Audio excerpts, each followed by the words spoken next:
Hi everyone. तो आज हम लोग स्टार्ट करेंगे बीईपी। ठीक है, बीईपी एक डिसीजन मेकिंग का पार्ट होता है। जब आप बिजनेस करते हैं तो वेरियस बिजनेस में आप किस तरह से डिसीजन लेंगे, उस डिसीजन के मतलब क्या आपका कितना फिक्स्ड कॉस्ट, वेरिएबल कॉस्ट, आपका ब्रेक इवन पॉइंट उसको बोलते हैं जहाँ पे आपका प्रॉफिट और लॉस कुछ मतलब ना तो प्रॉफिट होता है ना लॉस होता है, मतलब नो प्रॉफिट नो लॉस का सिचुएशन को बोलते हैं। उस तरह से हम लोग अच्छे से समझेंगे सब कुछ। ठीक है, तो चलिए लेट स्टार्ट। सबसे पहले समझ लीजिए कि बीईपी में हम लोग को समझना क्या। देखिए, बीईपी में सबसे पहले जो आपका कमांड होना चाहिए वो परसेंटेज पे थोड़ा सा अच्छा कमांड होना चाहिए। फिर उसके बाद हम लोग बीईपी में सीखेंगे ब्रेक इवन पॉइंट क्या होता है, इसको हम लोग यूनिट के बेसिस पे देखेंगे एंड रुपीज़ में भी देखेंगे। फिर मार्जिन ऑफ सेफ्टी था समझेंगे, अगर सिंगल प्रोडक्ट मल्टीपल प्रोडक्ट होगा तब उसमें केस में क्या करेंगे। फिर पीवी रेशियो, बेसिकली इतना चीज़ हम लोग समझेंगे इसमें। ठीक है, अब ये सब समझने से पहले सबसे पहले आप समझिए प्रॉफिट स्टेटमेंट। देखिए, अगर आपको ये समझ में आ जाएगा प्रॉफिट स्टेटमेंट तो आपका बीईपी समझना बहुत ज़्यादा आसान हो जाएगा। ये प्रॉफिट स्टेटमेंट क्या बोलता है, जब भी आप हम लोग कॉस्टिंग में कॉस्ट का जब एनालिसिस करते हैं तो उस केस में हम लोग प्रॉफिट स्टेटमेंट बनाते हैं। उसमें हम लोग देखते हैं कि हम लोग का जो भी सेल्स है, सेल्स में से वेरिएबल कॉस्ट। अब वेरिएबल कॉस्ट में क्या क्या आता है, तो वेरिएबल कॉस्ट में मटेरियल आ गया, आपका लेबर आ गया, फिर वेरिएबल ओवरहेड आ गया। ये हम लोग स्टैंडर्ड कॉस्टिंग में भी डिस्कस कर चुके हैं अच्छे से। तो मटेरियल में भी मान लीजिए आप एक पेन बना रहे हैं। अब पेन बनाने में जो रॉ मटेरियल प्राइमरीली लगता है, जो एक यूनिट बनाने में वो चेंज होगा। मान लीजिए प्लास्टिक का आप पेन बना रहे तो आपका प्लास्टिक मेन मटेरियल हो गया। फिर लेबर, उसको बनाने में जो फैक्ट्री में खर्चा हो, देखिए लेबर और जो वेरी मतलब सैलरी स्टाफ होते हैं वो अलग अलग होते हैं। कुछ फैक्ट्री में काम करते हैं और कुछ ऑफिस में काम करते हैं। तो जो भी फैक्ट्री में वर्कर डायरेक्टली इन्वॉल्व हैं, जिनको मतलब हायर ही हम लोग किए हैं पेन बनाने के लिए, तो वो वाला जितना खर्चा आ जाएगा वो वेरिएबल कॉस्ट माना जाएगा।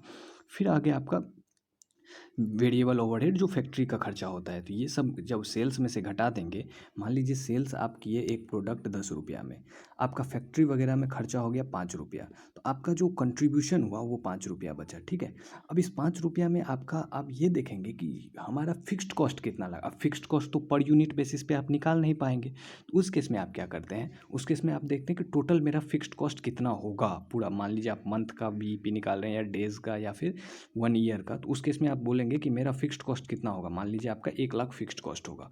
इसमें आपका आ जाएगा जितना भी, मान लीजिए कोई आपका सैलरीड एम्प्लॉई है, सेल्समैन है, सेल्स पर्सन है, फिर आपका कोई डायरेक्टर का खर्चा, रेंट वगैरह, ऑफिस एडमिनिस्ट्रेशन, जितना भी फिक्स्ड कॉस्ट रिलेटेड खर्चा जो पर यूनिट बेसिस पे चेंज नहीं होता है, उसको बोलते हैं हम लोग फिक्स्ड कॉस्ट। अब यहाँ पे आप अगर सोचेंगे ना इसको, तो सोचने में ज़्यादा अच्छा रहेगा। बाकी आप ये टर्मिनोलॉजी याद करेंगे कि मतलब इसका फॉर्मूला ये है और formula fixed cost divided bye PV ratio या फिर कंट्रीब्यूशन पर यूनिट, तो उस केस में आपका वो प्रॉब्लम करेगा। लेकिन आप अगर समझ जाएंगे ना एक बार, तो आपको फॉर्मूला रटने की कोई जरूरत, आप फॉर्मूला खुद से बनाएंगे, इसीलिए हम विदाउट फॉर्मूला बताएंगे आपको। ठीक है, तो अब जब कंट्रीब्यूशन पर यूनिट आ जाएगा आपका, फिर आप देखेंगे कि आपका फिक्स्ड कॉस्ट क्या, आप माने हो सकता है इसमें आप कुछ बजट बनाए कि 20,000 यूनिट बनाएंगे, तो उसको पर यूनिट बेसिस पे आप एब्जॉर्प्शन रेट से बांट सकते। फिर जब आप ये घटा देंगे तो आप उसके बाद आपका पास प्रॉफिट आ जाएगा। ठीक है, तो ये वाला स्टेटमेंट समझना बहुत इंपॉर्टेंट है। तो इसको अगर आप समझ गए तो आप समझिए 20% आपका बीईपी खत्म हो गया। ठीक है, अब एक एक करके डिस्कस करते हैं। देखिए, सबसे पहले हम लोग परसेंटेज। देखिए, अब हो सकता है आप में से बहुत जन को पता होगा, लेकिन परसेंटेज क्या होता है, परसेंटेज में सेंट मतलब से परसेंट पर, इसको अगर ब्रेक करेंगे पर सेंट, ये होता है ना। अब ये सेंट का मतलब होता है 100। ठीक है, ये लैटिन वर्ड है सेंट मतलब 100। 100 में कितना, परसेंट मतलब मान लीजिए हम बोल रहे हैं कि 1%। 1% का मतलब समझ रहे हैं आप क्या बोलना चाह रहे हैं। अगर आप इसको इंटरप्रेट करें, इसका मतलब होता है कि 100 में एक। अगर आपके पास 100 पेन है तो उसमें एक, उसको बोलते हैं 1%। ठीक है, इसी तरह से मान लीजिए आपका बीईपी। अब ये काम कहाँ आएगा, हम लोग को ये समझने में आएगा पीवी रेशियो निकालने में। अब पीवी रेशियो मान लीजिए 40% है। 40% का मतलब समझे आप क्या हुआ, कि अगर सेल्स 100 रुपया है तो हमारा पीवी मतलब प्रॉफिट वॉल्यूम, उसमें प्रॉफिट का एलिमेंट, प्रॉफिट वॉल्यूम मतलब कंट्रीब्यूशन को बोलते हैं वेरिएबल कॉस्ट के हटाने के बाद। ये हम आपको समझाएंगे, बस यहाँ पे हम परसेंटेज समझा रहे हैं। तो ये परसेंटेज सेल्स मतलब अगर 100 रुपया है और पीवी रेशियो मेरा 40% है, तो इसका मतलब ये बोलना चाह रहा है कि हमारा 40 है कंट्रीब्यूशन। ठीक है, तो इसको सेंट का मतलब होता है 100, ये हमेशा ध्यान रखिएगा। ठीक है, अब चलिए लेट स्टार्ट करते हैं। अब हम लोग एक एक करके डिस्कस कर सकते हैं। देखिए, हम लोग जब प्रॉफिट स्टेटमेंट बनाए, सबसे पहले हम लोग बीईपी समझेंगे कि बीईपी का मतलब क्या है। देखिए, बीईपी का मतलब होता है, हम अभी सिंगल प्रोडक्ट का एग्जांपल ले रहे हैं। इसमें होता है कि आपका वो वो कितना यूनिट बेचना पड़ेगा आपको जिससे कि आपका प्रॉफिट या लॉस नहीं हो पाएगा। इसका मतलब क्या है? इसका मतलब ये है, मान लीजिए देखिए आपका सेल्स है 100 रुपया, ठीक। इसमें आपका वेरिएबल कॉस्ट है मान लीजिए 50 रुपया, तो आपका कंट्रीब्यूशन 50 आया, ठीक है। तो आप अगर यहाँ पे डिसीजन ले लें कि मेरा सेल्स तो 100 रुपया में कर रहे हैं और उस प्रोडक्ट को बनाने में 50 रुपया लगता है, मतलब 50 रुपया मेरा प्रॉफिट है, तो इस केस में आप यहाँ पे तो केवल कंट्रीब्यूशन देख रहे हैं। लेकिन आप मान लीजिए आप डिसीजन लेंगे कि ये प्रोडक्ट हमें बनाना चाहिए कि नहीं बनाना चाहिए, इसको इसमें आप बोलेंगे हाँ भाई मेरा तो 50 रुपया का फ़ायदा ही हो रहा है खरीद के बेचने में। लेकिन यहाँ पे आप एक चीज़ इग्नोर कर दिए कि मान लीजिए आप कोई सेल्स पर्सन रखे थे या फिर ऑफिस का रेंट वगैरह सब मिला करके आपका 60 रुपया लग रहा था, मतलब आप कंट्रीब्यूशन कमा रहे हैं 50 रुपया और खर्चा आपका हो रहा है 60 रुपया, तो इस केस में तो आपका 10 रुपया लॉस हो जाएगा। ये वाला जो नेट प्रॉफिट फिक्स्ड कॉस्ट घटाने के बाद आता है इसी को बोलते हैं नेट प्रॉफिट, ठीक है। तो इसीलिए ये हम लोग को डिसाइड ये करना होता है कि जो भी हम लोग कंट्रीब्यूशन कमाएंगे वो कितना यूनिट ऐसा हम लोग बनाएंगे जिससे कि हम लोग को ना तो प्रॉफिट हो या ना लॉस हो। ये हम लोग ये मत आप समझिएगा कि वो ब्रेक इवन निकालते हैं तो हम लोग को प्रॉफिट नहीं कमाना, नहीं। हम लोग मान लीजिए अब एक एग्जांपल, प्रॉपर एग्जांपल लेते हैं, ठीक है। मान लीजिए आपका फिक्स्ड कॉस्ट है 1 लाख रुपया, ठीक। आपका जो प्रोडक्ट बेच रहे हैं, आपका पेन है मान लीजिए, उसका सेल्स प्राइस है मान लीजिए 100 रुपया, ठीक। और कंट्रीब्यूशन मतलब ये वेरिएबल कॉस्ट है आपका 50 रुपया। कंट्रीब्यूशन क्या है? Sales price minus variable cost, मतलब डायरेक्टली जो इस पेन से आ रहा है कितना आ रहा है? 50 रुपया आ रहा है, ठीक है। अब आपको हम बोले कि आप हमें बताइए कि कितना हम प्रोडक्ट बनाएं, कितना प्रोडक्ट हम बनाएं जिससे कि हमारा फिक्स्ड कॉस्ट रिकवर हो जाए। आप मान लीजिए एक दुकान खोले, एकदम समझिए, एकदम लेमन लैंग्वेज में, हम कोई फॉर्मूला नहीं रट रहा, आप दुकान खोले, ठीक है। आप खुद ही दुकान पे नहीं बैठना चाहते हैं, आप समझ चाहते हैं कि 1 लाख रुपया मतलब हम दुकान में पूंजी लगा दें और उसके बाद एक स्टाफ को हायर कर लें, ठीक है। तो आप उस स्टाफ को 1 लाख रुपया मान लीजिए आप देंगे, पूरा 1 लाख रुपया उसको देंगे, ठीक है। अब 1 लाख रुपया देंगे तो आप बोलेंगे, और वो जो कुछ प्रोडक्ट आप बेच रहे हैं वो मान लीजिए 100 रुपया में आप कस्टमर को बेचेंगे, लेकिन उसको खरीदने में आपका 50 रुपया लगेगा, तो मतलब आपके पास 50 रुपया बचा। तो आप आपके पास कितना यूनिट उसको बेचना चाहिए वो जो दुकानदार है जिससे कि आपको प्रॉफिट ना हो ना लॉस हो, मतलब वो चीज़ देखना चाहते हैं। अब उससे ज़्यादा बेचेगा तभी आपको प्रॉफिट होगा। तो इसमें मान लीजिए अब इसमें आप कैसे ये निकालेंगे, तो आप बोलेंगे कि 1 लाख रुपया तो हम तुमको देंगे, तुम हमें 50 रुपया पर प्रोडक्ट के हिसाब से बेच करके देगा।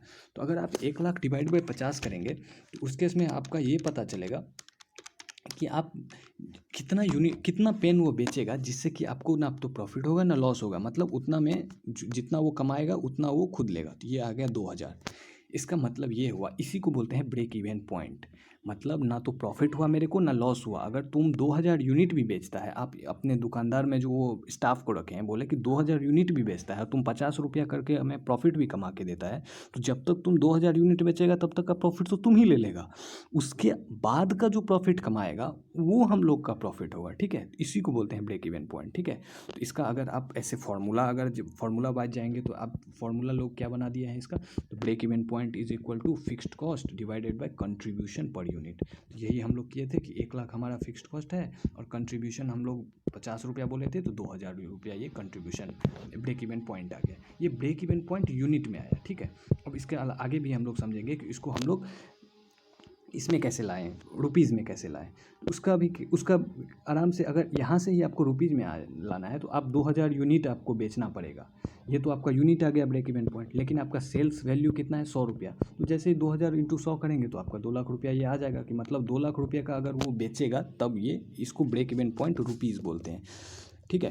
इसका क्या मतलब हुआ कि अगर 2000 यूनिट या फिर 2 लाख रुपये का, अगर 2000 पेन बेचे या फिर 2 लाख रुपये का अगर बेचेगा वो, तभी हम लोग का ब्रेक इवन होगा। ब्रेक इवन मतलब ना प्रॉफिट होगा ना लॉस होगा, जितना पैसा आएगा उस प्रोडक्ट को बेचने से, वो 50 रुपया में खरीद के 100 रुपया में बेचने से, वो जो 50 रुपया कमाएगा वो हमें उस स्टाफ को देने में ही 2000 यूनिट। लेकिन अगर 2000 तक बेचता है तो उसका वाहवाही ही नहीं है कि 2000 तक हम बेच दिए। अगर 2000 से वो ज़्यादा बेचा तब हम समझेंगे कि हाँ वो कुछ काम अच्छा किया है, ठीक है। तो ये था ब्रेक इवन पॉइंट। ये जो हम लोग क्या क्या यहाँ पे सबसे पहले हम लोग क्या क्या समझना चाहते थे, परसेंटेज वाला हम लोग समझ गए, ब्रेक इवन पॉइंट समझ गए, ठीक है। अब ब्रेक इवन पॉइंट के बाद अब हम जब ये पूरा एक एक करके डिस्कस कर देंगे तो एक हम मास्टर फार्मूला देंगे, मतलब मास्टर ये देंगे कि जिससे कि आपका सब कुछ सॉल्व हो जाएगा, ठीक है। अब देखिए, मान लेते हैं, कंटिन्यू करते हैं अपना एग्जाम्पल क्या था कि हम लोग का सेल्स प्राइस 100 रुपया है, कंट्रीब्यूशन हम लोग निकाले थे, सेल्स माइनस वेरिएबल कॉस्ट अगर घटा देंगे तो हम लोग का कंट्रीब्यूशन आ जाएगा ये, तो ये कंट्रीब्यूशन हम लोग का 50 रुपया है, ठीक है। अब मान लीजिए आपका तो ब्रेक इवन पॉइंट हम लोग कितना निकाले, 2000 यूनिट, 2000 पेन अगर बेचा तो ब्रेक इवन हो जाएगा, ठीक है। लेकिन आपका एक्चुअल में वो बेच रहा है कितना, 3000 यूनिट। अब बताइए, ये जो 2000 वो बेचा वो तो खुद के लिए बेचा, और वो जो 2000 से ज़्यादा जितना बेचा, कितना बेचा, 1000 ज़्यादा बेचा, इसका नाम वो लोग बोलते हैं margin of safety. Margin of safety का मतलब हुआ कि ब्रेक इवन से जितना मेरे लिए बेचा, मतलब अपने, आप इसको समझ के ऐसे भी समझ सकते हो, जो अपने लिए वो बेचा स्टाफ उसको बोलेंगे ब्रेक इवन पॉइंट, और जो हमारे लिए बेचा मतलब अपना उसको घटाने के बाद जो टोटल में से बेचा उसको बोलते हैं मार्जिन ऑफ सेफ्टी, ठीक है। तो अगर इसको यूनिट में, अगर आप, अब ये आपको दिया रहेगा एग्जाम्पल मतलब क्वेश्चन में कि एक्चुअल आप यूनिट कितना बेचे, तो आप तो पहले तो ब्रेक इवन पॉइंट रुपीज़ में निकाल लिए, मतलब यूनिट में निकालना है या रुपीज़ में निकालना है, फिर आप टोटल में से ब्रेक इवन वाला को घटा देंगे कि वो अपना कितना बेचा, तो आपके लिए जो बेचा उसको बोला जाता है मार्जिन ऑफ सेफ्टी, ठीक है। तो फाइनल कंक्लूजन क्या हुआ कि एक्चुअल मान लीजिए 3000 यूनिट था, 3000 में हम बोले कि 2000 वो अपने लिए बेचा, तो अपने लिए जो बेचा उसको बोला जाता है ब्रेक इवन पॉइंट, और जो मेरे लिए 1000 बेचा मतलब 3000 माइनस 2000 उसको बोला जाता है मार्जिन ऑफ सेफ्टी यूनिट, ठीक है। तो ये यूनिट में आ जाता है, ठीक है। अब समझिए, अब यहाँ तक अगर आपको समझ में आ गया तो हम लोग यहाँ तक क्या डिस्कस कर लिए, ब्रेक इवन पॉइंट डिस्कस कर लिए, मार्जिन ऑफ सेफ्टी डिस्कस कर लिए।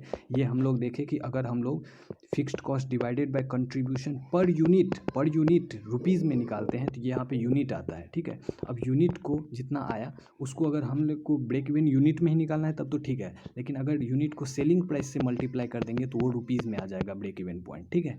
तो ये समझ लिए हम लोग। और मार्जिन ऑफ सेफ्टी में भी सेम चीज़, मार्जिन ऑफ सेफ्टी यूनिट जितना निकला, total unit minus break even point, मतलब वो मेरे लिए जितना बेचा वो स्टाफ, तो उस केस में उसको भी अगर आप सेलिंग प्राइस से मल्टीप्लाई कर देंगे तो ये भी मार्जिन ऑफ सेफ्टी रुपीज़ में आ जाएगा। यहाँ तक आपको अगर समझ में आ गया तो बस, मतलब ये हम लोग पर यूनिट बेसिस पे समझ लिए। अब नेक्स्ट चलते हैं। अब देखिए, अब पीवी रेशियो क्या होता है। अब पीवी रेशियो जैसे हम लोग सेल्स निकाले, सेल्स प्राइस 10, वेरिएबल कॉस्ट 5, तो हम लोग का कंट्रीब्यूशन 5 आया, ये कंट्रीब्यूशन है। तो पीवी रेशियो बोलता है जो भी कंट्रीब्यूशन है आपका, आप जैसे नेट प्रॉफिट रेशियो निकालते हैं, ग्रॉस प्रॉफिट रेशियो निकालते हैं, तो ये ग्रॉस प्रॉफिट रेशियो है। तो ये हम बोलना चाह रहे हैं, ये बोलना चाह रहा है कि पीवी रेशियो मतलब जो भी हम लोग का कंट्रीब्यूशन हुआ सेल्स प्राइस पे उसका परसेंटेज बताओ। तो यहाँ पे